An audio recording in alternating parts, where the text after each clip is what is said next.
Hello everyone, welcome to my YouTube channel. आज की इस वीडियो में हम पढ़ेंगे हिंदी व्याकरण जो क्लास 2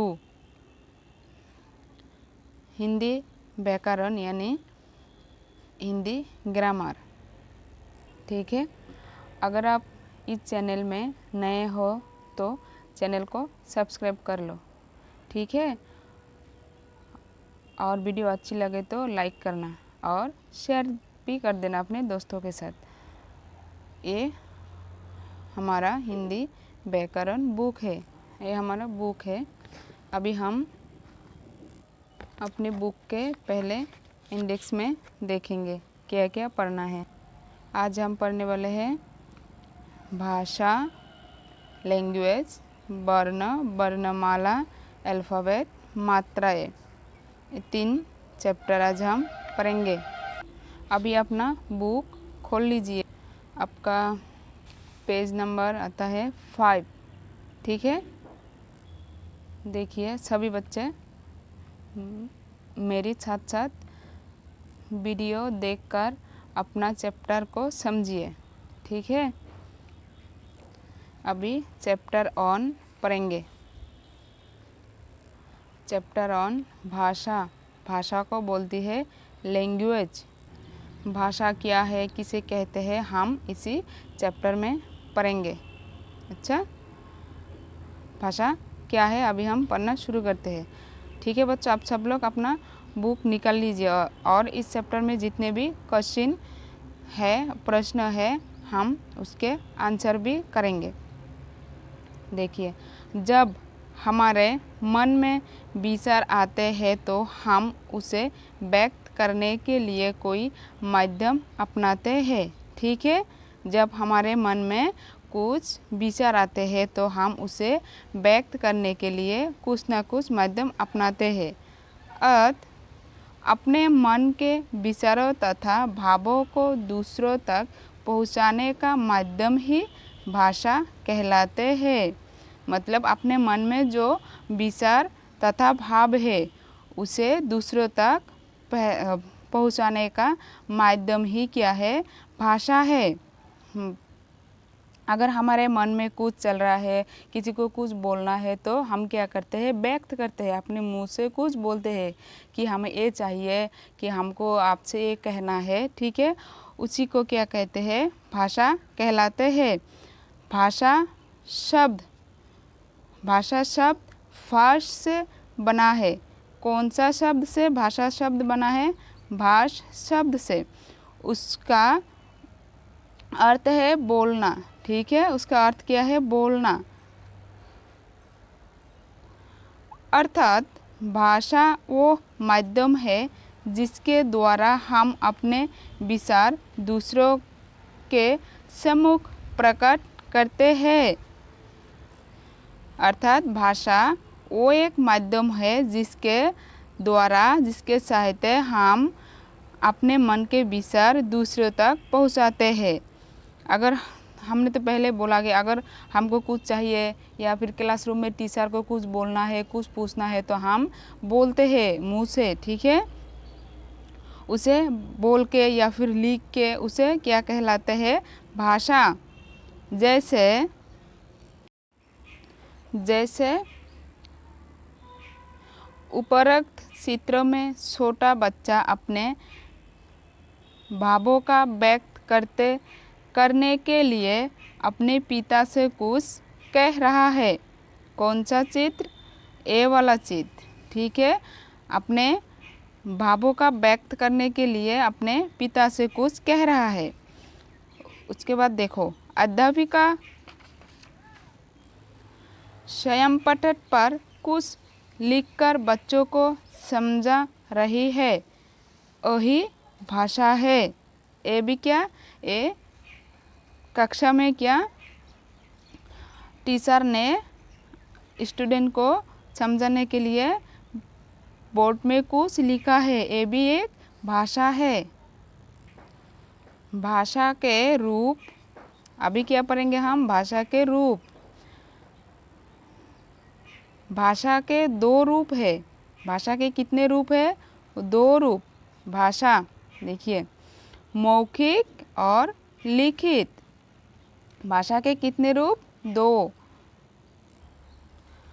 मौखिक भाषा अपने विचारों को बोलना तथा दूसरे को बातों को सुनना, दूसरों की बातों को सुनना भाषा का मौखिक रूप कहलाता है। क्या? मौखिक रूप किसे कहता है? अपने विचारों को बोलना, यानी हमारे मन में जो चलता है, किसी को कुछ बोलना है उसे दूसरे तक बोलना और दूसरे का भी सुनना, उसे क्या कहलाता है? मौखिक भाषा। लिखित भाषा अपने विचारों के लिखना तथा दूसरों के विचार पढ़कर समझना भाषा का लिखित रूप है। क्या है? अपने विचारों को लिखना तथा, यानी हमारे मन में जो विचार है उसे हम लिखते हैं। अपने फ्रेंड्स को अगर कुछ मन के भाव बताने हैं, दूर में रहता है, तो हम क्या करते हैं? चिट्ठियाँ लिखते हैं या फिर फ़ोन करते हैं। फ़ोन करना क्या होता है? मौखिक भाषा, और चिट्ठियाँ लिखना वो क्या होता है? लिखित भाषा। ठीक है। दूसरे को विचार पढ़कर समझना भाषा का लिखित रूप, और दूसरों को भाषा को समझना भी, यानी हमें कोई चिट्ठी भेजा है उसे पढ़ते हैं, या फिर मैसेज भेजा है उसे पढ़ते हैं, न्यूज़पेपर पढ़ते हैं, सभी क्या होता है? लिखित भाषा। ठीक है, समझ में आया ना? भाषा किसे कहलाता है? भाषा का क्या क्या रूप होते हैं? भाषा का कितने रूप? 2 रूप। क्या क्या? मौखिक और लिखित। मौखिक रूप किसे कहलाता है? अपने विचारों को व्यक्त करना और दूसरे को सुनना, उसे क्या कहलाता है? मौखिक रूप। और लिखित रूप क्या होता है? अपने विचारों को लिखना तथा दूसरों को विचार पढ़कर समझना भाषा का लिखित रूप होता है। पिक्चर में दिया हुआ है, देखिए, ये न्यूज़पेपर पढ़ रहा है और लिख रहा है। ठीक है ना?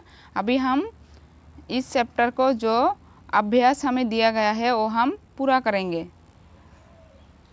आओ अभ्यास करें।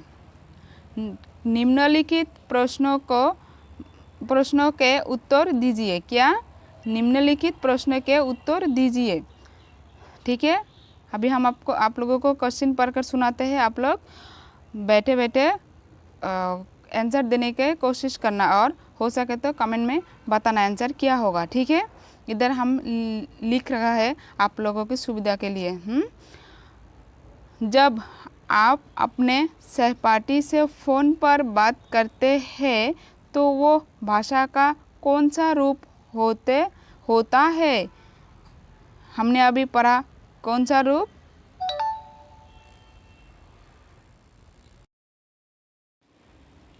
मौखिक रूप। ठीक है। 2 नंबर, विद्यालय की पाठ्य पुस्तक में भाषा का कौन सा रूप है जो हम अपने बुक में पढ़ते हैं? वो कौन सा भाषा है? वो क्या? लिखित में है, हम पढ़ते हैं तो उसे लिखित भाषा कहलाता है। ठीक है, आप लोग अपने बुक में कच्चा पेंसिल से लिख लीजिए, पढ़ने में सुविधा होगी। ख नंबर क्या कहा? चित्र पहचान कर भाषा के रूप लिखिए। यह सिंगिंग कर रहा है तो इसे मौखिक भाषा, और पढ़ रहा है बुक में देख कर तो क्या भाषा होगी? ये कौन सा रूप होगी? लिखित। और फ़ोन पर बात कर रहा है, ये मौखिक भाषा है। घ में क्या है? सही मिलन कीजिए। ठीक है, इधर हमने दे दिया है, आप लोग वीडियो देख कर अपने बुक में कर लीजिए। ठीक है, ये भी आप वीडियो देख कर लीजिए, हम बताते हैं। सही शब्द पर सही का चिन्ह लगाइए। कक्षा कार्य करना भाषा का लिखित मौखिक रूप है। क्या? कक्षा कार्य में लिखित रूप, यानी होमवर्क करना क्या होता है? लिखित रूप।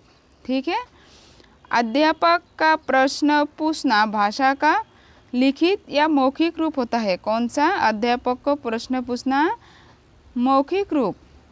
प्रश्न प्रार्थना सभा में। अब हम चैप्टर 2 पढ़ेंगे। चैप्टर 2 में क्या है? वर्णमाला, द अल्फ़ाबेट। ठीक है। भाषा की सबसे छोटी इकाई वर्ण कहलाते हैं। भाषा की सबसे छोटी इकाई को क्या कहलाते हैं? वर्ण। वर्ण वो मूल ध्वनि होते हैं जिसके और टुकड़े ना किए जा सके। वर्ण वो मूल ध्वनि है जिसका और कोई टुकड़ा व टुकड़े ना किया जा सके। ठीक है। जैसे देखिए, जैसे है क्या? कमल। कमल क्या? एक शब्द। इसका एक एक करके वर्णों में टुकड़े किए गए। का प्लस अ प्लस म प्लस अ प्लस ल प्लस आ, क्या हुआ? कमल। एक एक वर्ण का हम टुकड़ा नहीं कर सकते, तो इसे कहते हैं वर्ण। इसी तरह केला को भी शब्द को प्लस प्लस करके टुकड़े किए, लेकिन एक वर्ण को हम टुकड़े नहीं कर सकते। इसे क्या कहलाते हैं? वर्ण। देखिए, उपरोक्त चित्रों के दिए गए शब्द अनेक ध्वनियों के योग से बने हैं। ठीक है। इनमें से किसी भी ध्वनियों के टुकड़े नहीं किए जा सकते। बोला ना, इनमें से कोई भी एक ध्वनि का टुकड़ा नहीं किया जा सकता है, लेकिन जो शब्द है उसका टुकड़ा किया जा सकता है।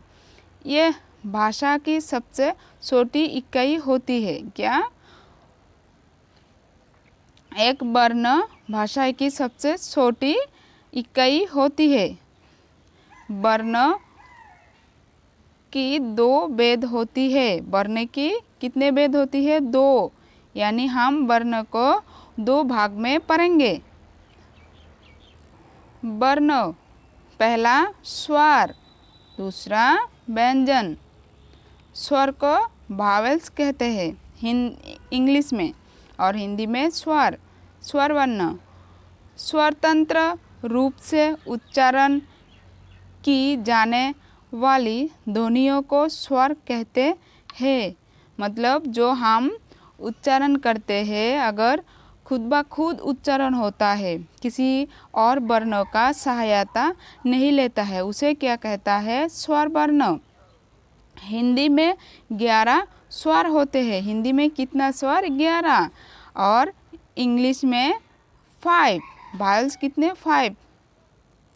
ये 11 क्या है? स्वर है, स्वर वर्ण। ठीक है, आप लोग पढ़ लेना। अब हम क्या पढ़ेंगे?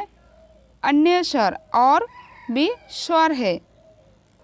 11 स्वर है, इसके अलावा और भी स्वर वर्ण है।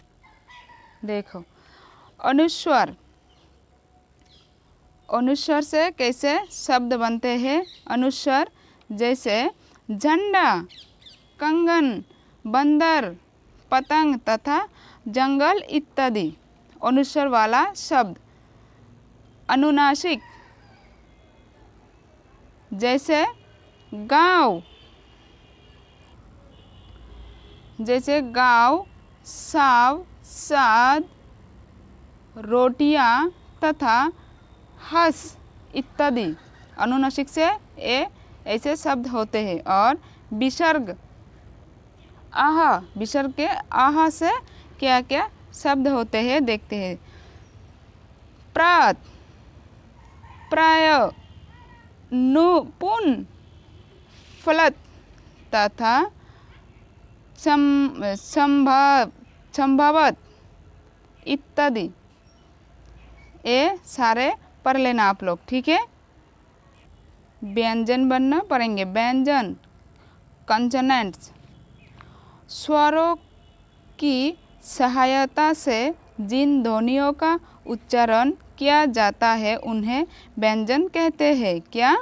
स्वरों से, स्वर वर्णों से जो उच्चारण, स्वर वर्णों का सहायता लेकर उच्चारण होता है उसे व्यंजन वर्ण कहलाता है। और स्वर वर्ण क्या था? जो वर्ण किसी और का सहायता नहीं लेता है, खुद ब खुद ही उच्चारण होता है, उसे स्वर वर्ण कहलाता है। और इधर बिल्कुल उल्टा, स्वर वर्णों का सहायता लेकर उच्चारण होता है, उसे व्यंजन वर्ण कहलाता है। हिंदी में 33 व्यंजन होते हैं। ठीक है। अभी वर्णमाला। वर्णों को जब हम एक व्यवस्थित या निश्चित क्रम से लगा देते हैं तो वो वर्णमाला कहलाती है। ठीक है। वर्णमाला किसे कहलाती है? वर्णों को जब हम एक व्यवस्थित या निश्चित क्रम से लगाते हैं उसे क्या कहता है? वर्णमाला। अभी देखो, वर्गों का नाम, वर्णों का नाम, वर्णों का नाम, व्यंजन। ठीक है। क्या है? क वर्ग। क वर्ग से क, ख, घ, घ, ञ। च वर्ग। वर्ग का मतलब जो वर्णों का पहला अक्षर होता है उसे वर्ग कहता है। ठीक है। इसी तरह ट वर्ग, त वर्ग, इसके पहले त है, प वर्ग में इसके पहले प है। ठीक है। ऊष्म वर्ग, श जो ऊष्म आवाज से निकलता है, जो ऊष्म वर्ग कहलाता है। ठीक है। इसी तरह संयुक्त व्यंजन, आगत वर्ण, जो आगत मुंह पे आगत लगकर निकलता है वर्ण, उसे आगत वर्ण कहलाता है। इसी तरह बच्चों, आप सब लोग ये वर्गों का नाम भी पढ़ लेना। आम क्या? अनुस्वर तथा आहा विसर्ग ध्वनिय अयोग व कहलाते हैं। ठीक है। क्या कहलाते हैं? इन दोनों वर्णों को अयोग व कहलाते हैं। आगत ध्वनियाँ। हिंदी भाषा में उर्दू और अंग्रेजी भाषा का प्रभाव होने के कारण कुछ ध्वनियों को इन भाषाओं से मूल रूप में ले लिया गया है। ठीक है। क्या हुआ? हिंदी भाषा में उर्दू और अंग्रेजी का प्रभाव होने पर इन ध्वनियों को भाषाओं से मूल रूप लिया गया है। हम देखते हैं उर्दू का कौन कौन सा रूप लिया गया है। ठीक है। उर्दू की ध्वनियों ज तथा फ, जैसे बर्फ, दरवाज़ा आदि, ये सब क्या है? उर्दू शब्द। और अंग्रेजी शब्द क्या है? काफ़ी, डॉक्टर आदि, ये सब अंग्रेजी शब्द है, हिंदी शब्द नहीं है। और अभी इस पाठ का, चैप्टर का अभ्यास हम करेंगे। ठीक है। का नंबर में क्या है? निम्नलिखित प्रश्नों के उत्तर दीजिए। अनुस्वर के कोई 5 उदाहरण लिखिए। जो अनुस्वर से शब्द, 5 शब्द लिखिए। झंडा, कंगन, बंदर, पतंग और जंगल। ठीक है। शरबत, शरबत का श स्वर है या व्यंजन? क्या है?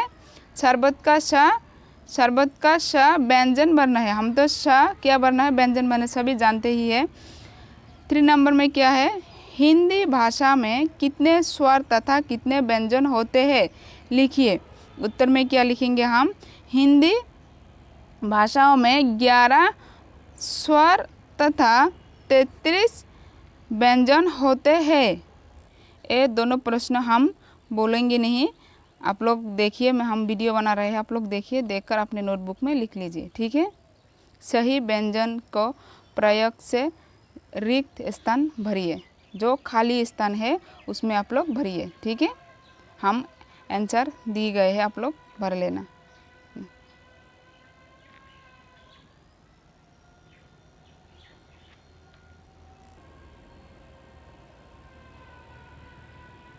चैप्टर 3 पढ़ेंगे। क्या है? मात्राएं, भावेल साइंस। शब्द रचना हेतु व्यंजन के साथ जुड़कर नए शब्द बनाने वाले स्वर के चिन्हों को मात्रा कहते हैं। क्या?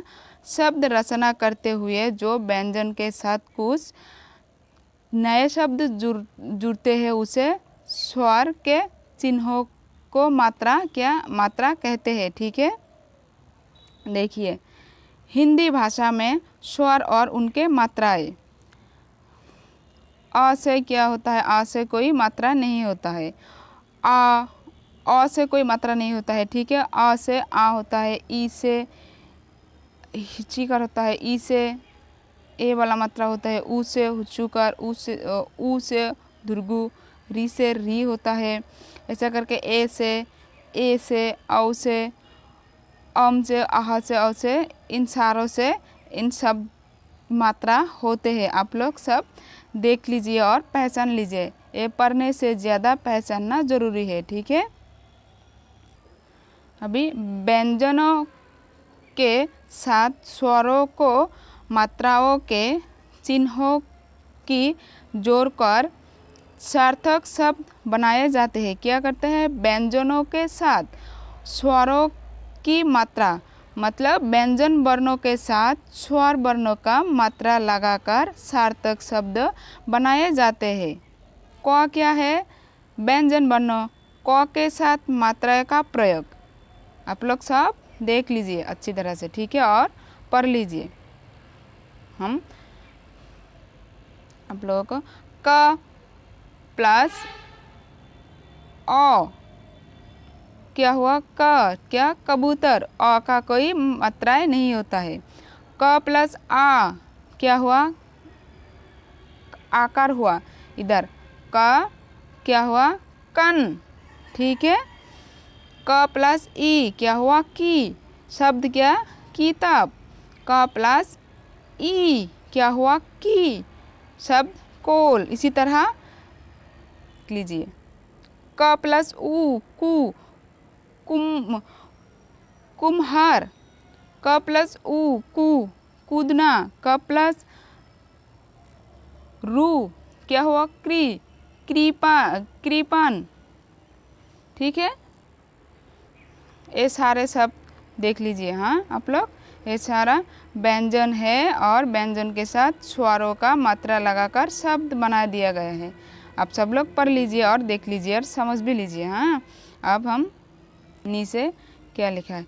हिंदी वर्णमाला के सभी व्यंजनों में अ स्वर जुड़ा होते हैं। क्या? हिंदी वर्णमाला के सभी व्यंजनों में, हिंदी वर्णमाला में जितने भी व्यंजन वर्ण है सब में अ स्वर जुड़ जाते हैं। अ स्वर के कोई मात्रा नहीं होते हैं। जैसे अदरक। ठीक है, इसमें कोई मात्रा नहीं है लेकिन फिर भी अदरक। ऐसा और भी शब्द है, हम देखते हैं। विशेष दे र के साथ ऊ क्या हुआ?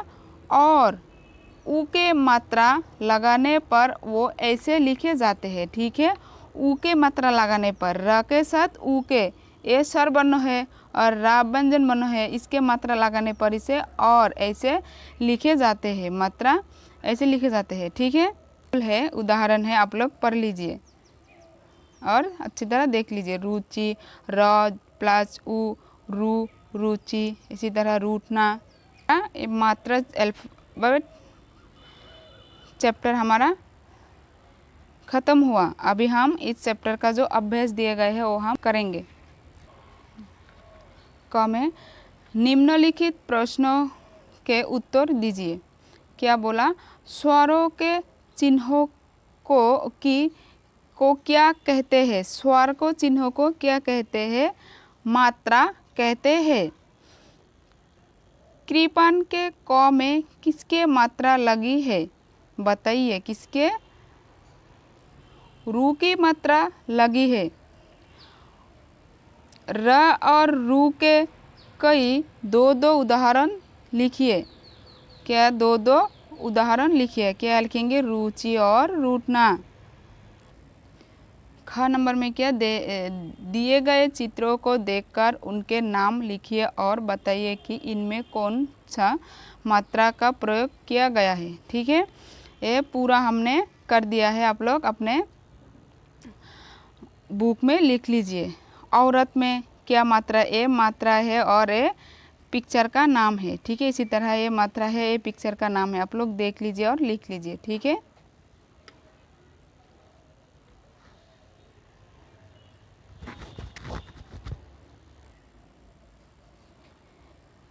सही मात्रा लगाकर शब्द पूरा कीजिए। हम बताएंगे नहीं, वीडियो कर देते हैं, आप लोग देख देख कर लिख लेना। ठीक है, पिक्चर दिया हुआ है और हमने इधर सही से लिख भी दी गए हैं। ठीक है,